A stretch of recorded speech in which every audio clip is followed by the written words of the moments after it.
Good morning दोस्तों, कैसे हैं आप सब? हमें कमेंट में ज़रूर बताइएगा। जैसा कि आप देख रहे हैं क्लास 11 बायोलॉजी का चैप्टर 2 जो जीव जगत का वर्गीकरण है, इसे आज हमें पढ़ना है। यह हमारा क्लास पहला है। आइए अब हम देखते हैं कि वर्गीकरण जीव जगतों का किस प्रकार किया जाता है। जीव जगत का वर्गीकरण अंग्रेजी में क्लासिफिकेशन ऑफ लिविंग किंगडम होता है। क्लासिफिकेशन ऑफ लिविंग किंगडम होता है। वर्गीकरण का प्रयास प्राचीन समय में ही प्रारंभ हो गया था। तो वर्गीकरण की प्राचीनता की बात करें, प्राचीन की बात करें तो वर्गीकरण प्राचीन समय में सभ्यता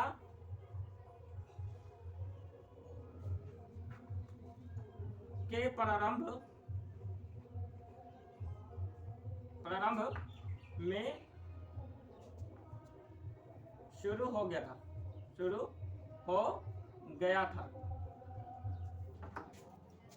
था।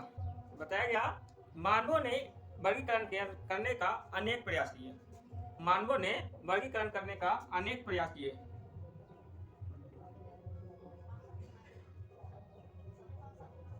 मानवों ने वर्गीकरण करने का अनेक प्रयास किए। इन प्रयासों के आधार पर विभिन्न वैज्ञानिक मानदंड हमें मिले। इन प्रयासों के आधार पर हमें विभिन्न वैज्ञानिक मानदंड मिले, जिसके चलते ही हम जीवों का वर्गीकरण करना प्रारंभ कर पाए। आइए देखते हैं कि किए गए प्रयासों में किस तरह से इनको वर्गीकृत किया गया है। उससे पहले हम देखेंगे कि हमें जीव जगत के वर्गीकरण के अंतर्गत किन किन चीज़ों को पढ़ना है। तो हम यहाँ एक ओवरव्यू लेते हैं कि इस चैप्टर में हमें क्या क्या पढ़ना है, इस चैप्टर के अंतर्गत में क्या क्या पढ़ना है। सबसे पहले हम यहाँ देखेंगे कि जीवों को उनके गुणों के आधार पर वर्गीकृत किया गया है। जीवों को उनके गुणों के आधार पर वर्गीकृत। इसके बाद हम इसमें पांच जगत प्रणाली को पढ़ेंगे। पांच जगत प्रणाली का अध्ययन करेंगे। इसके अलावा इसके अंतर्गत एक जगत या इन पांच जगत के अंतर्गत जो जीव नहीं आते हैं उन्हें अलग अलग ग्रुप में, अलग समूह में रखा गया है, उसके बारे में जानेंगे। तो वो है वायरस, वायराइड तथा एल्किन तथा लाइकेन।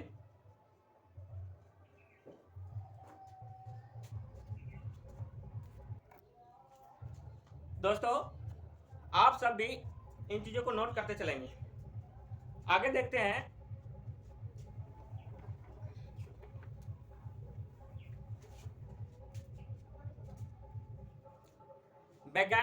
वैज्ञानिक मानदंडों के कौन कौन से आधार रहे। वैज्ञानिक मानदंडों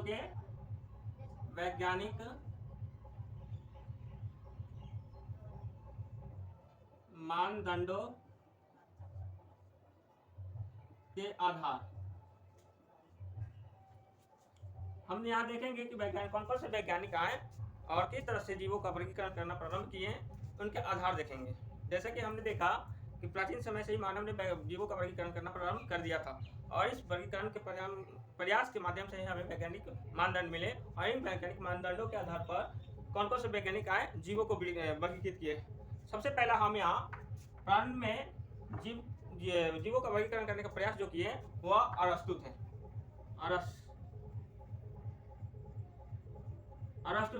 अरस्तु ने जीवों को कोशिका भित्ति के आधार पर वर्गीकृत किया। अरस्तु ने जीवों का वर्गीकरण किस आधार पर किया? कोशिका भित्ति के आधार पर। अरस्तु ने जीवों का वर्गीकरण कोशिका भित्ति के आधार पर किया था और इस आधार पर उन्होंने इसे दो समूहों में बांटा। एक पहला समूह को पादप तथा दूसरे समूह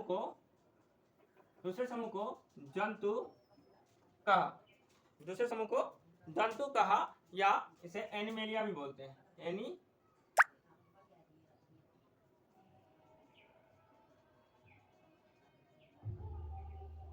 एनिमेलिया।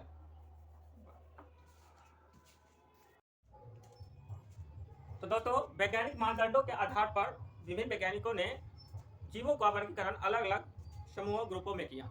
आइए देखते हैं कि किस वैज्ञानिक ने किस तरह से जीवों का वर्गीकरण किया। सबसे पहला नाम हमें अरस्तु का आता है, जिन्होंने कोशिका भित्ति के आधार पर जीवों का वर्गीकृत किया। कोशिका भित्ति के आधार पर इन्होंने सजीवों का वर्गीकरण दो भागों में बांटा है। एक भाग को पादप कहा तथा दूसरे भाग को जंतु कहा। पादप को अंग्रेजी में एनिमल, पादप को अंग्रेजी में प्लांट कहा गया। प्लांट को इन्होंने उनके आकार के आधार पर वर्गीकृत करके बताया कि कुछ प्लांट शाकीय होते हैं, कुछ प्लांट झाड़ी होता है और कुछ पेड़ के समान की आकृति होते हैं। इस तरह से उन्होंने शाक, झाड़ी और पेड़ के रूप में पादपों को बांटा। जबकि जंतु जगत को इन्होंने इनमें उपस्थित रक्त समूहों के आधार पर वर्गीकृत किया। इन्होंने इन्हें दो वर्गों में बांट करके दिखाया कि एक जीव में लाल रक्त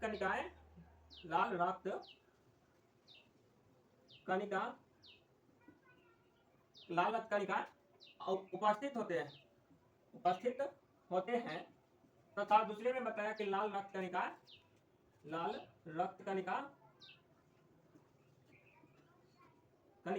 अनुपस्थित होते हैं। जिनमें लाल रक्त कणिकाएं उपस्थित थी उन्हें इन्होंने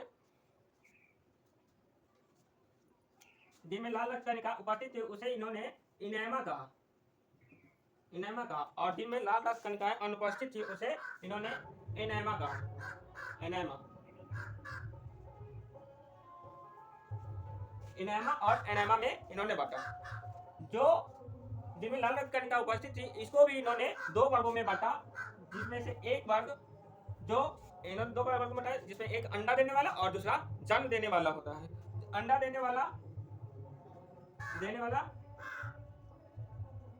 तथा दूसरा बच्चे को जन्म देने वाले होते हैं। इस आधार पर उन्होंने बांटा। अंडे देने वाले को विविपेरस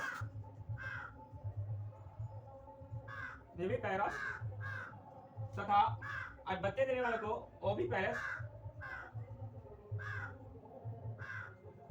कहा जाता है। अंडे देने वाले को विविपेरस तथा बच्चे देने वाले को ओविपेरस कहा जाता है।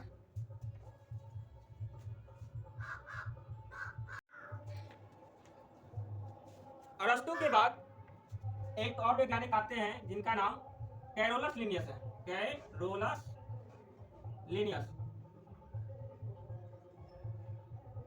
इन्होंने जंतु जगत के वर्गीकरण के लिए द्विजगत प्रणाली को दिया।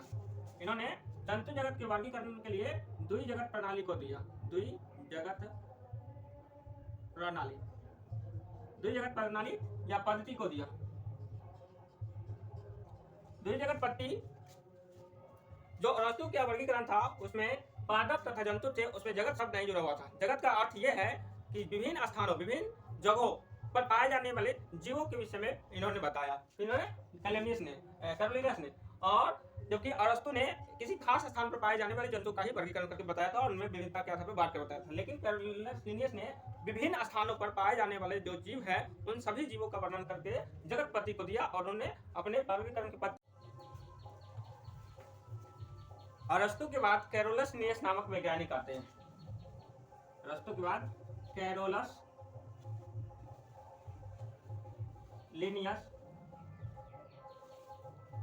नामक वैज्ञानिक आते हैं जो द्विजगतपत्ति को देते हैं, जो द्विजगतपत्ति को देते हैं, द्विजगतपत्ति को देते हैं।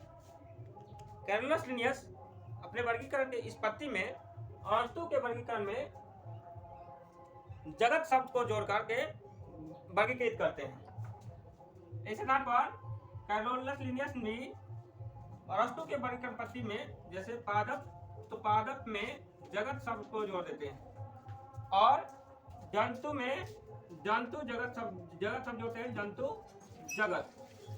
जगत का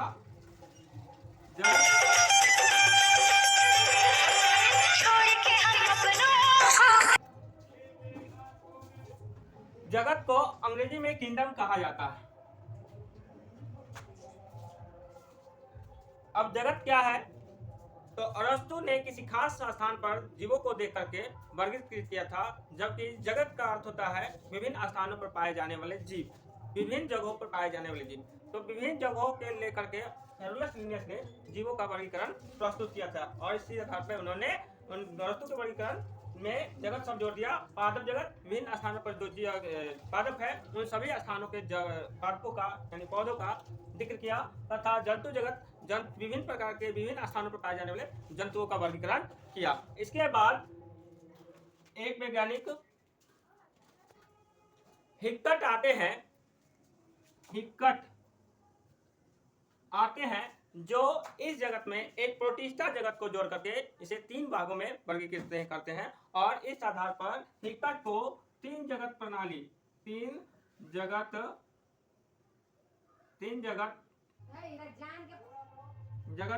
पद्धति का जनक कहा जाता है। हिक्कट ने 3 जगत पद्धति को 1866 ईस्वी में दिया था। 1866 ईस्वी में दिया था। हिक्कट के द्वारा दी गई 3 जगत पद्धति, हिक्कट द्वारा दिए गए 3 जगत पद्धति में प्लांट किंगडम,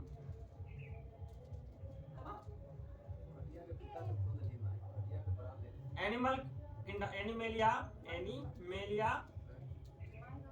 किंगडम तथा प्रोटिस्टा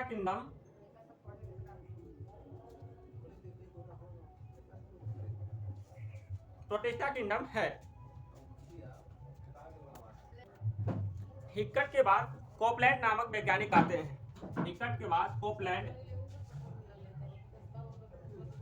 कोपलैंड नामक वैज्ञानिक आते हैं जो हिक्कट के 3 जगत पद्धति में एक मोनेरा जगत को जोड़कर 4 पद्धति को देते हैं। कोपलैंड 4 जगत पद्धति को देते हैं, 4 जगत पद्धति को देते हैं। ये 4 जगत पद्धति प्लांट किंगडम,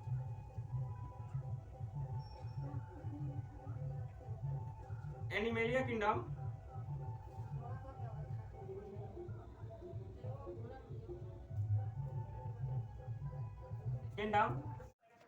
इसके बाद प्रोटिस्टा किंगडम तथा मोनेरा किंगडम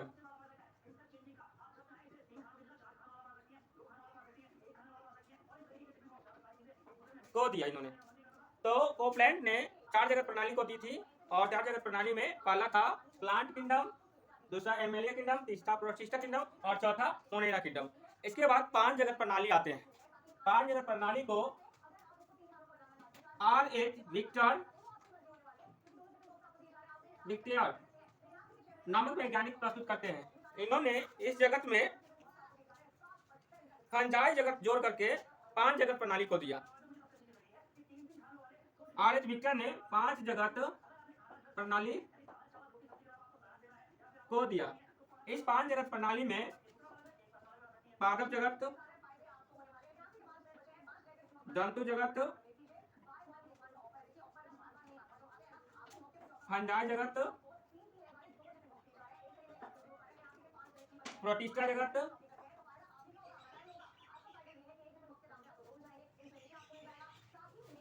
तथा मोनेरा जगत को दिया। इन जगतों के बाहर भी कुछ जीव पाए गए। इन जगतों के बाहर भी कुछ जीव पाए गए, उनको अलग समूहों में बांटकर रखा गया। और वे जीव अलग समूहों में बांटकर रखा गया। वे जीव वायरस, वायराइड तथा लाइकेन थे। दोस्तों, ये वीडियो अगर आपको अच्छी लगी हो तो लाइक करें तथा शेयर करें। धन्यवाद। आपकी अगली वीडियो जल्दी आएगी।